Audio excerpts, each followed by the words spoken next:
Welcome to the DreamWork Summit, where you'll discover a unique variety of DreamWork approaches and ways to open to your inner guidance from leading DreamWork experts, renowned psychology professionals, and inspiring authors.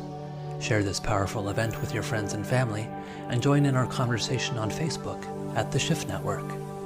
And now your host, Susan Audrey. Welcome, everyone. We're here with San Francisco-based Jungian psychoanalyst Tina Stromsted. Tina's a board-certified dance therapist, an international teacher, and a somatic psychotherapist with 40 years clinical experience.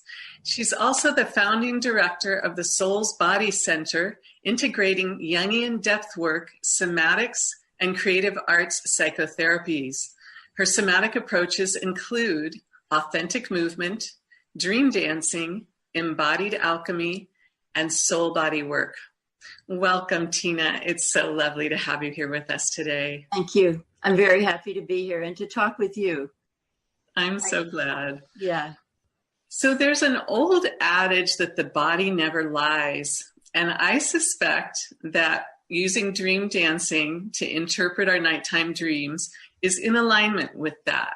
Tell us about dream dancing. What is it? And actually, thank you for that quote. As far as I know, it comes from Martha Graham. And her father was a psychiatrist. And she says that that's what he said to her. And then it came down to Mary Whitehouse, who was the founder of Authentic Movement. So it has a long and good lineage. Dream dancing has a lot to do with that. There are many elements to it, and there are many ways that you can approach a dream. But what they all have in common in dream dancing is that they draw from the wisdom of the body, not only from the intellect, which sometimes we tend to overuse or maybe overanalyze. Our culture tends to get a little stuck in the head. And so to be able to go back to, we could say, the house or the home of the emotions, of knowing, the place where all of our experiences happen through the embodied self. There's no other way that we experience life. And dream dancing invites us to go back to the wisdom of the body that doesn't lie, but that tries. I think the body is so loyal. It's always trying to tell us how we feel, what we sense, what we intuit, what is coming around the corner sometimes, whether our hair is standing up on the back of our neck, whether our heartbeat's quickening, whether we open with a warm, melting feeling of love, whether we start to itch, whatever it is, the body is always doing the best it can to report from the interior about our direct experience. And sometimes our words are saying something else. They haven't quite caught up. So dream dancing gives us a chance when you have a dream and when you share the dream to slow everything down and consult the body on a regular basis to find out what the dream as a whole may feel like, what the landscape is like, what the action is, who the different characters are, what the different dream scenes might be, to slow the whole thing down and let the body tell its story, as well as the images, the imagination. So I'm going to pause there. A lovely description. Really, really nice. Gives us a very good idea. How did you develop it? How did dream dancing come about? Well, it has a long history. And I imagine that it does in many ways for anyone who respects and loves and honors dreaming. And there are cultures all over the world that do, many of them perhaps more than we do in our fast-paced, secular, again, kind of head-oriented culture. So for me as a little girl, I was always keeping dream journals. And it was my way. I later began to think of them as my soul mirrors. It was my way to see what was going on what was true for me. Both when things felt really good and new insights and experiences were moving through me and were being dreamed about, and when things were troubling at home. Just briefly, my parents had a divorce and remarried other people. And so there were sometimes rock and roll things going on in the house, and writing down, keeping track of my dreams and writing them down helped me a lot. I can say a bit more about that because then the body came in. As a child, I began to dance my dreams, take on the shapes of different characters as kids do. You know, the superheroes and the animal creatures and the professor and the one who can fly and all of those amazing beings that we have in us, archetypally, as Jung would say. So children are much more playful and have a lot more freedom. And they go to that much more readily than we do when we become serious grown-ups.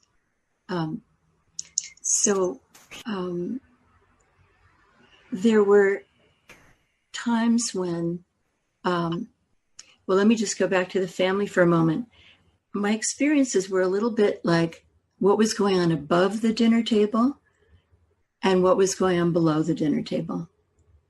What was going above the dinner table were intellectual, liberal, political conversations that had a lot to do with books and culture and so on. Very rich. Below the table, everybody's hands were doing all sorts of things, and their feet were pawing the floor, and they were twisting their napkins and holding themselves in various ways. And that was the emotional world. And so as a kid, I got a lot more interested in what was going on under the table, and trying to make sense of that with all the intellectual material going on above the table. And then finally, after dinner, I would go out and spin and turn in the alfalfa fields until I could feel my center and I could feel connected with all of nature. And that gave me a sense of connecting to my soul, to my still point. Later on, I was teaching dance classes, and sometimes people would say, oops, I made a mistake in replicating a dance move. And I'd say, wait, hold on just a sec. Because in the mistake, something of the real person would come through. And it was inevitably very soulful. And so I would say, can you try that again? Just see what comes through that way. And then they would wait after class and inevitably tell me their life story. Because there's something about witnessing moments of soul that just touches both people very deeply. And we don't forget it, really. And so then I realized I needed to go back to graduate school and study psychology, study the creative arts, dance therapy, and finally my postdoc in Jungian psychoanalysis, because I wanted to better hold the body and the immediate stories of the body and of the dreaming. So that's kind of a long story, but it's a bit of my life story now, kind of what got me here, among other things. And then in 1984, I wrote my master's thesis on dream dancing because I was so curious about it and I wanted to understand it better, and still do. Thank you for sharing all that. And I love what you said about soul. And I feel like now more than ever, everybody all over the world needs more of soul to see their own and to see others. And anything that can bring more of that out, I feel is so valuable. And I'd love for you to share the process starting from, maybe share a dream, tell us about a dream and how it was worked through using dream dancing. So kind of give us an idea of how the process works. Okay. There are many, many possible ways that depend on the person, the dream, and the situation. So I'll tell you about one of them that's coming to mind. Years and years and years ago, I worked with a woman who had repeating nightmares, which people can have when material gets stuck and doesn't get worked with. The body will hold on to it until the psyche is strong enough to process it in a safe enough atmosphere. So here she comes into working with me, and she hasn't told anyone this dream, and it has really frightened her for a long time. So just in telling it, you're beginning, as you know, as a dream worker, to listen to the tone of voice, to witness the breathing and whether it's being held or quickening, shallow when she starts feeling frightened, because that's what we do. Later on, when it starts to deepen, when she starts really connecting with something, and I'll come to that.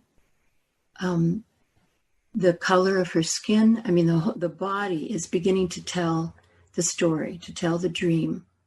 So I'm witnessing, and I'm tuning into those different languages, let's say, as she's giving me a verbal story of the dream. And in her dream, there is a man who is constantly pursuing her, and he has a knife. And so she is always running, terrified. She's always running away. And it's basically that one scene that happens over and over again. There were things in her history that were very frightening, never that exact experience, but the felt sense of being pursued or being threatened was something that she did experience growing up. She'd also had her heart broken a bunch of times, trying to begin. I know, don't we all know something about that? It Yes. keeps us growing and deepening, and getting wiser and trying again. So that's a little bit what happens in this dream. Because of her experiences growing up, and also partly because of this repeating dream, she's afraid of opening up to men again. And so she tells me this dream. I invite her to pause and say, how are you feeling? I'm really frightened. Do you notice what's happening with your breathing? What breathing? Okay, let's see if you can feel your feet on the ground.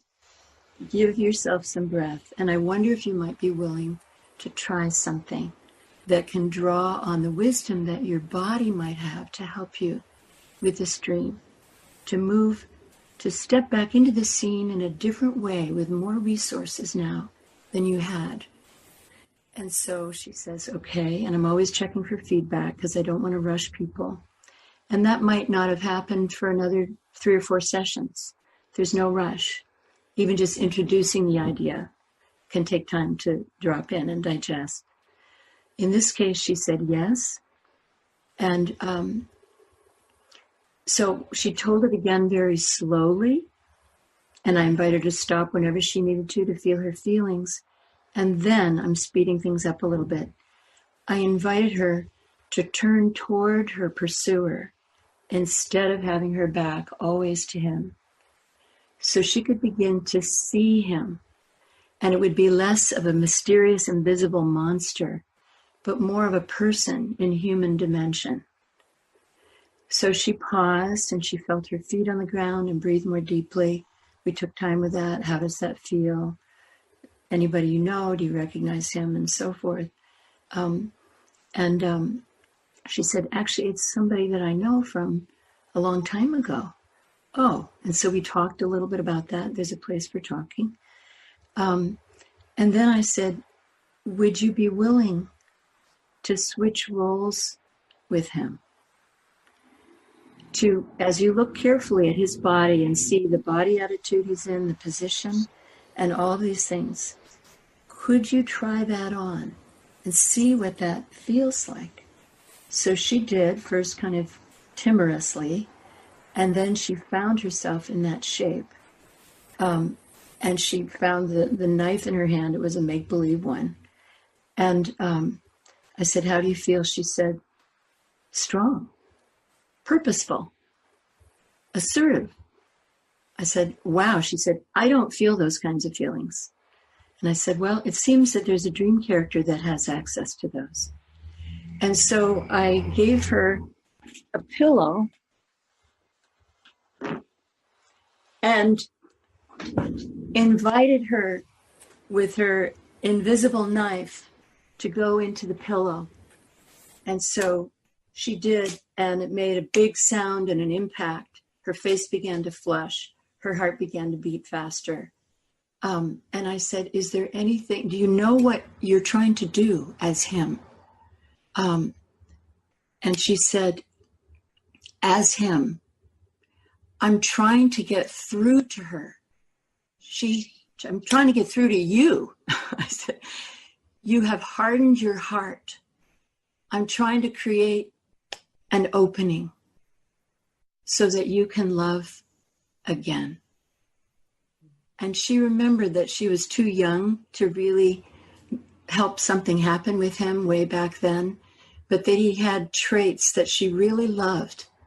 And it made her feel like this could happen again for her in her life. And she never had that dream again. The whole thing turned around and she became more assertive, more focused, more directed in going after what she wanted.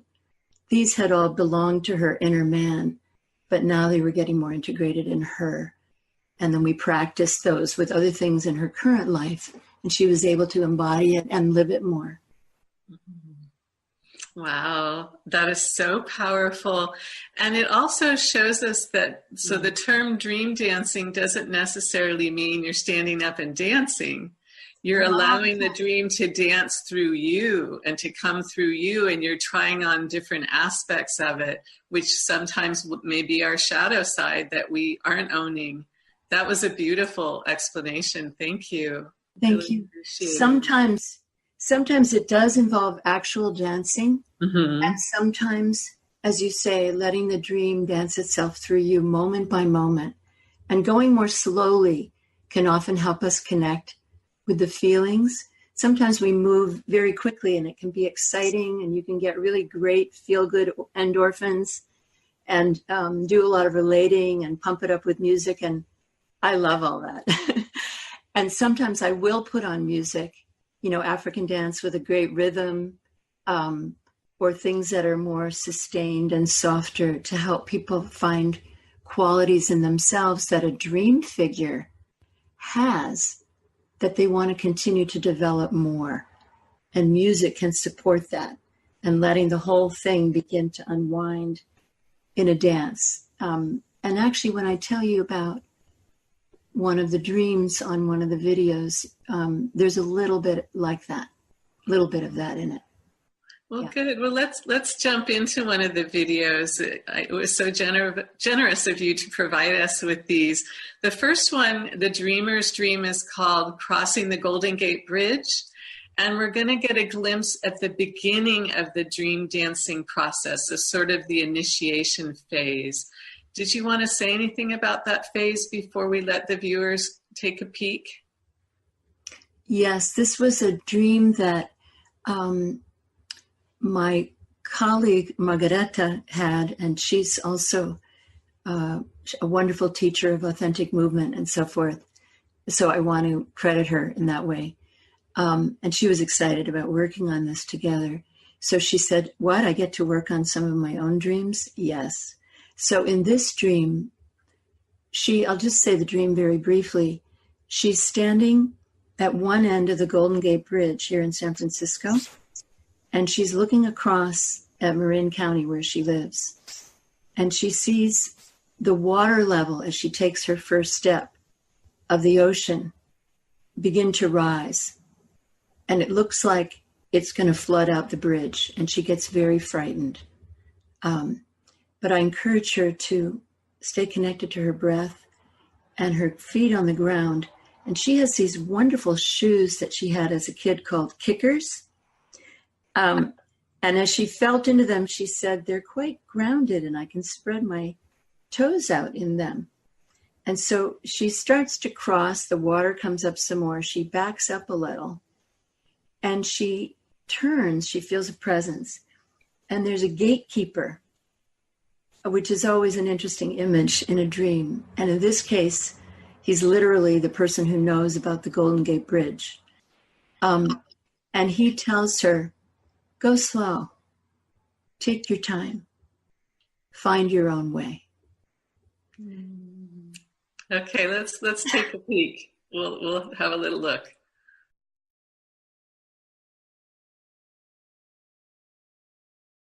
Take some moments to see whatever you see in your inner eye or in your outer eye in terms of the landscape, the path ahead, your path. And again, trust yourself. And whatever arises, it might not make sense to your logical mind, but it has its own wisdom. See what comes to you about how this dream could help you with your next steps in your path, in any part of your life.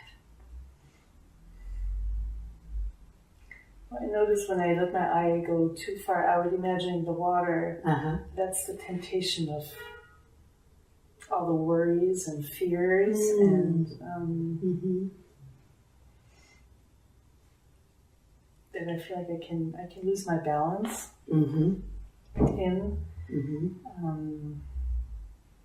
Yeah, it's great that you're noticing that. And what if I come beside you a little as we're talking this way? And shall I keep my hand here at your back? Sure. Off your back or touching your back? What feels best? Kind of hovering there. Okay. Here in the center. Back, and it helps me breathe In back this in area there. in particular? Like in the middle back. Okay, great. Yeah, great. Well, I think this is some of what I need right now in stepping forward into the fall, into like landing back from traveling, stepping forward into the rhythm of everyday life and the school rhythm of my son and everything coming with that, and also wanting to step into more work. How does that feel? It's like, how could this dream help you both with stepping back into the school year, with your son, your work? Well, I think I'll only make it if I really come from here, from that focus, and where I take care of myself and am slow and keep checking back in and get sleep and don't get lost in all the news. Binging. News binging. Oh yeah, that can throw us off balance. Okay, it's great, that awareness.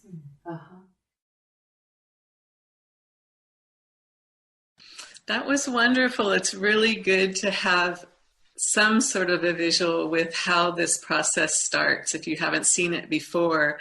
And I'm wondering, Tina, how important is it to start in a particular way, or is it not? Is it just whatever comes to you? What is the right or wrong way to start?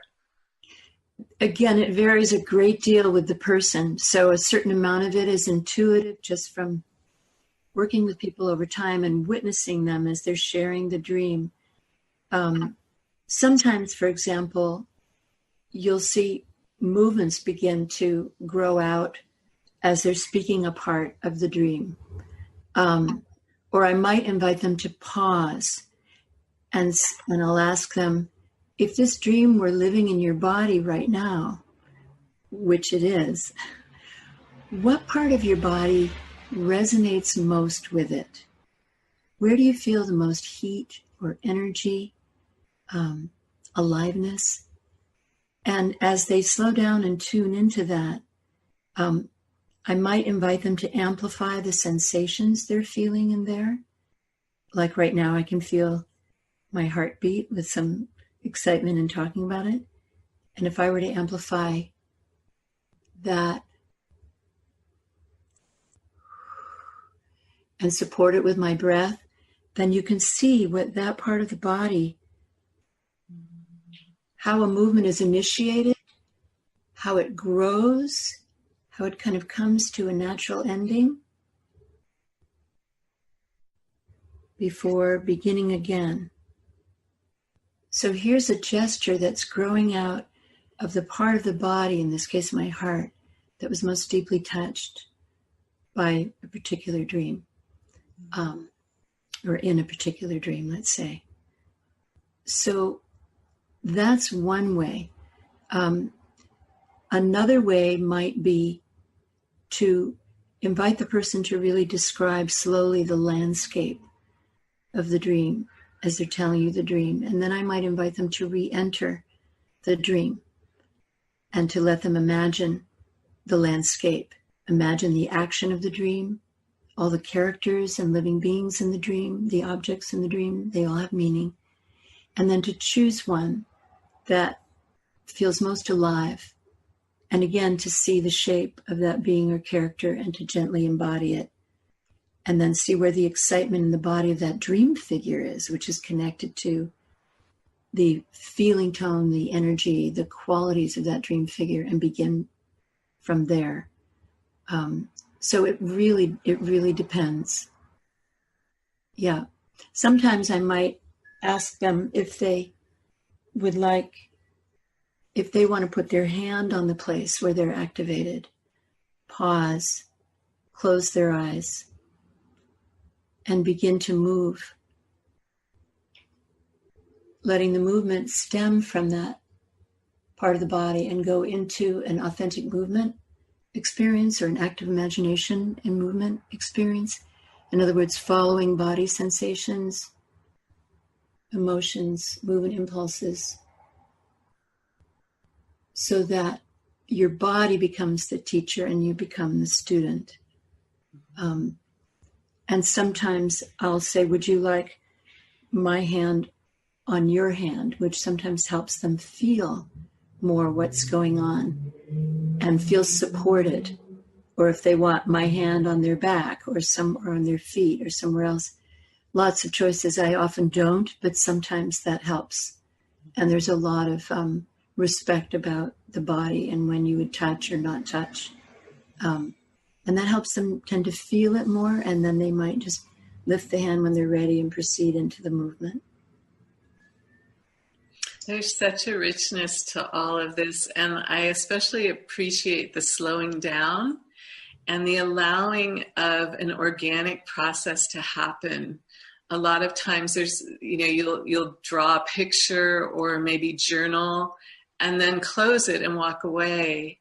And those are good ways of getting to dreams and getting to the wisdom of your dreams. But this just feels like it almost takes on a life of its own if you allow it. And if you align with it, you're getting this incredible richness. I'm loving this. We have another clip. In this video clip, it's the same dreamer. And this particular dream is called Meeting Octopus. And in this clip, she's going to be a little further in the dream dancing process. So why don't we have a look, and then Tina, you can tell us a little bit more about it after. Okay. So here you go.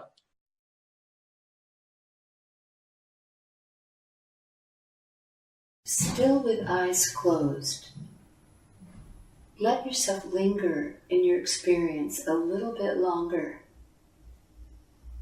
And remember your movement journey like recalling a dream. How did you begin your movement? Where did you go? What did you experience?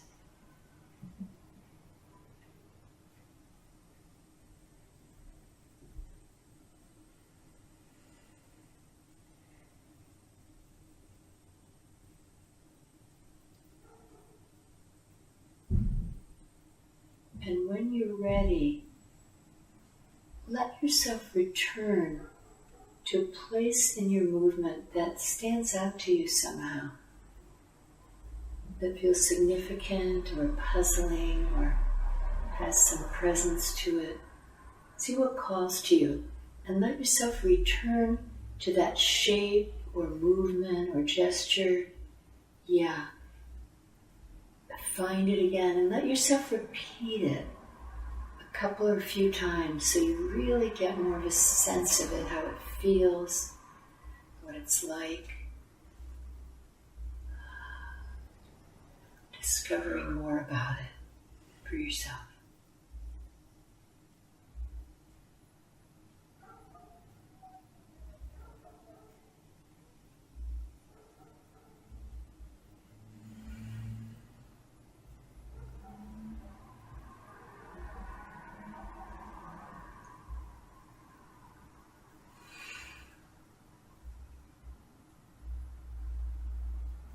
And when you're ready, let yourself bring it to a close. And notice how you feel in this place, or what you know in this place. And see if there's a word or a phrase or something that kind of captures something of that for you.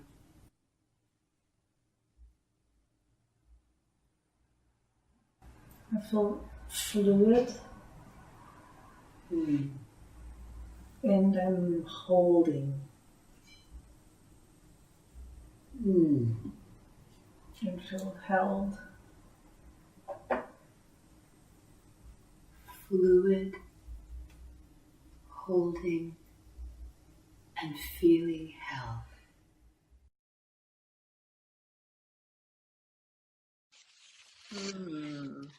Yes, you can definitely see how she's gotten much further in the process. Can you tell us about that, Tina?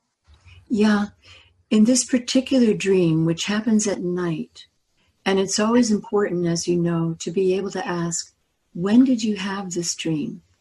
And what happened, say, in the 24 to 48 hours before the dream? Because the body and the dreaming are trying to process the emotions, the perceptions, the unfinished business from the day. And in this case, she'd had a kind of an argument with a dear friend of hers that was troubling for her, because usually there's a lot of love there, and they kind of got into it. And she found herself kind of shut down on the other end of the couch. And then she had a dream in which it's nighttime and she's walking to the beach, and she sees the wall. Again, this is out on the beach near the Golden Gate Bridge. It's interesting. Beautiful long beach. And in the wall, in the middle of the wall, is a glass container containing a one-eyed octopus. It's in water. It's kind of an aquarium. But the octopus is sort of too big for the container, and it's kind of slumped down. And so this is kind of how the dream begins. She sees this, and people come by the beach, and they look at the octopus, and the octopus feels that something hopeful might go on in the contact. So it raises itself up and begins to move and potentially make contact with the people who are there. But they don't really have the eyes to see. And they say, oh, look, an octopus. And they kind of laugh and make a bit of a game out of it. And so the octopus closes down again, pulls in, and begins to feel sad and isolated. And who wouldn't with a response like that, right? And then Margareta herself, the dreamer, approaches when they've all gone away. And, there may be parts of herself that haven't known how to value this exquisite creature. If the dream elements possibly include parts of ourselves as well. She approaches this time, and she looks directly at the octopus as it begins to raise its one-eyed head. And they meet eye to eye.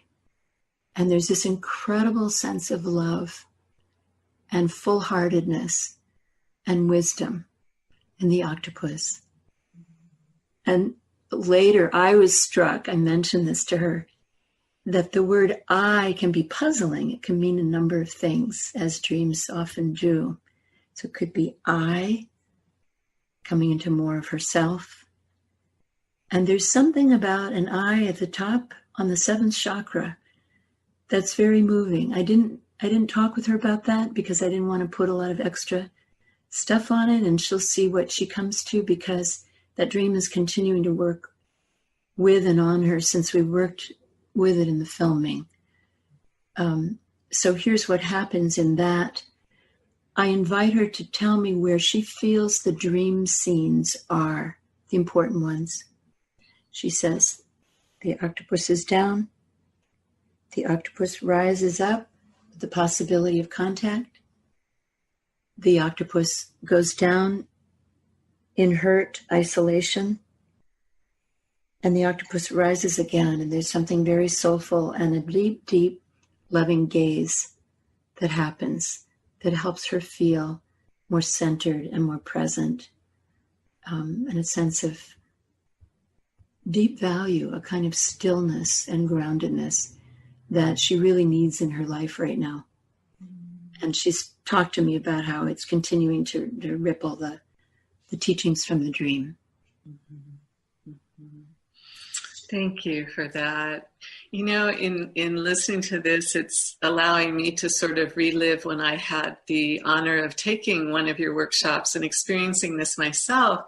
And one thing that I was struck by in my own experience, and then also in talking to you today, is the importance of being witnessed as well.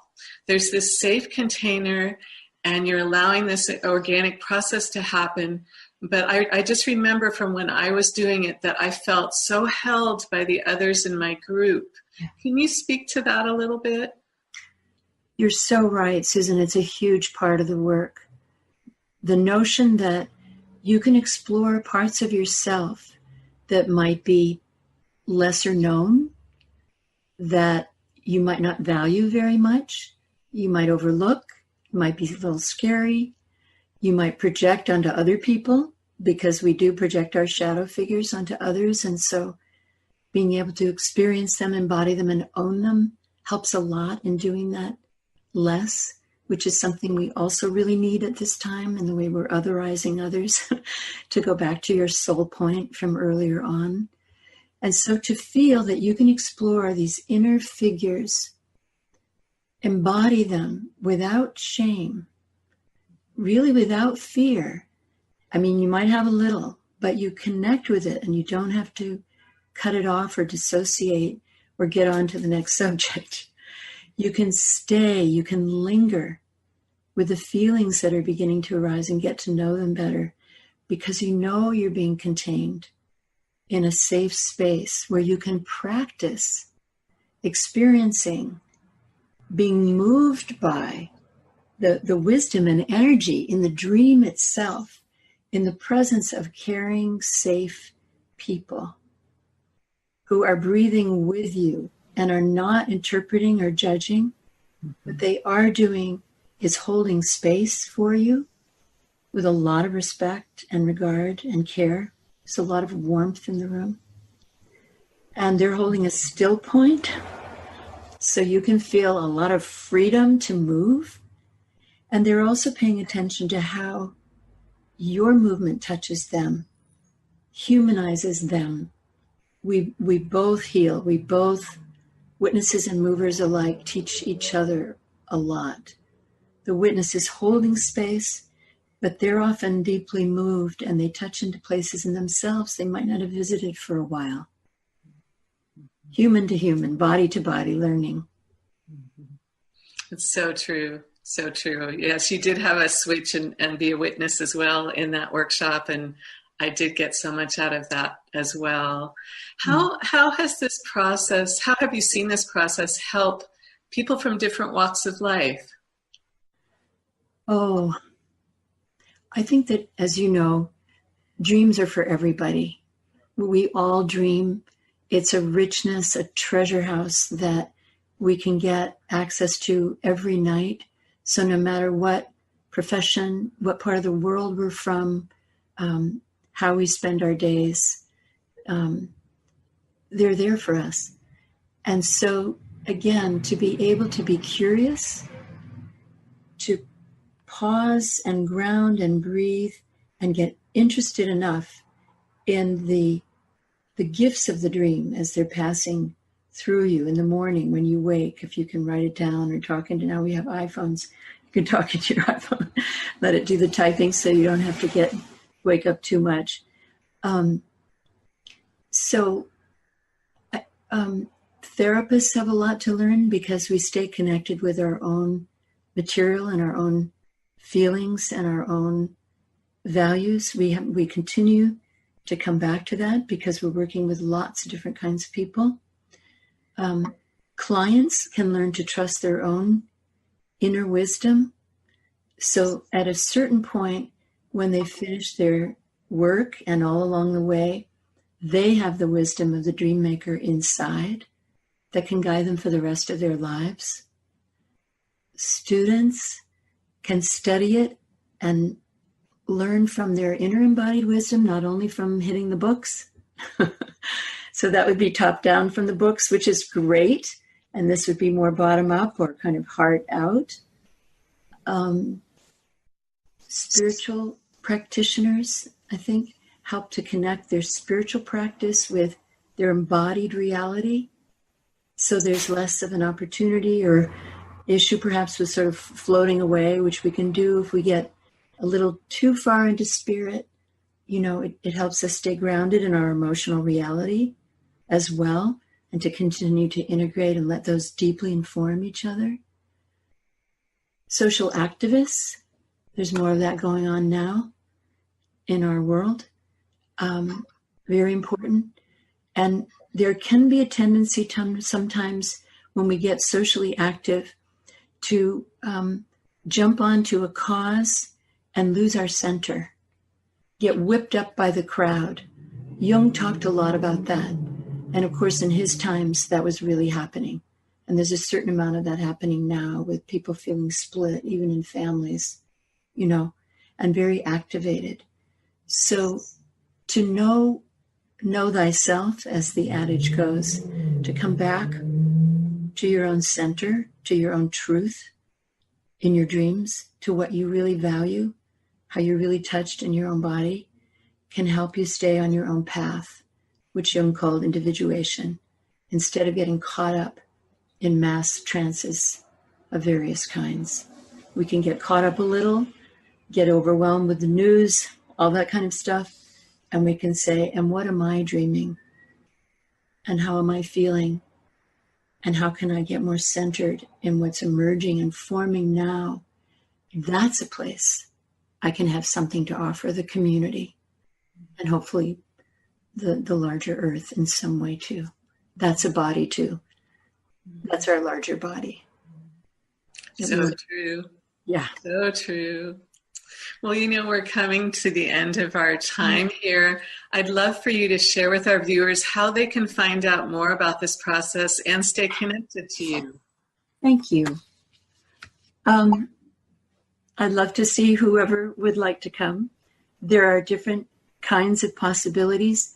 One is that, so I'll just tell you about a couple of events coming up. Well, first of all, I do have a website. It's called www.authentic-movement-bodysoul.com.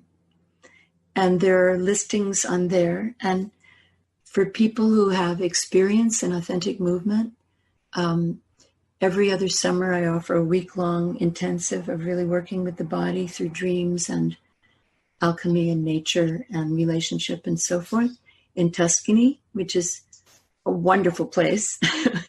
And people come from many different countries, so we learn a lot from different cultures. And that's kind of the end of June, beginning of July. There are a number of articles that are on my website under publications, and some of them people can just click and they're available. And there are also some webinars there that are available. And I'm working on a book which will include some of this, but writing has its own wisdom, so I'm not sure when that will be done. It's a little like the dreaming. Yeah. Thanks for asking. Wonderful. And thank you so much for being with us today, Tina. So heartfelt. I learned a lot, and I know our viewers did too. Thank you again. Thank you very much. Yeah.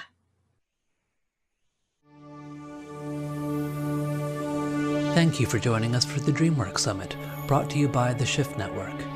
You can add every teaching and transcript to your personal library by visiting thedreamworksummit.com/upgrade to learn more about awakening to your full potential, and together co-creating a world that works for all.